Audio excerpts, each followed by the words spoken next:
এখানে জানতে চেয়েছি কোনটি বৃহত্তম, হুইচ ইজ গ্রেটেস্ট। 5/9 আছে প্রথমে, 5/9।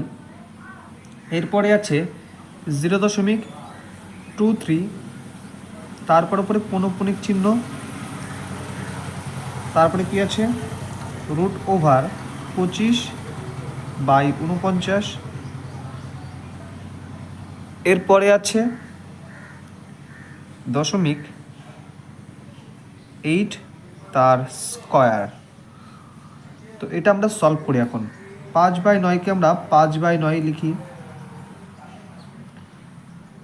0.23 তার পৌনঃপুনিক চিহ্নকে আমরা কি লিখতে পারি /99, 25/49 তার √ওভার মানে আমরা কি লিখতে পারি 5/7, আর 8কে আমরা কি লিখতে পারি যে 0.8 স্কোয়ার মানে 8×8 = 64, তাহলে 0.64 লিখতে পারি, বা 0.64কে আমরা কি লিখতে পারি দশমিক তুলে নিচে 100 দিতে পারি।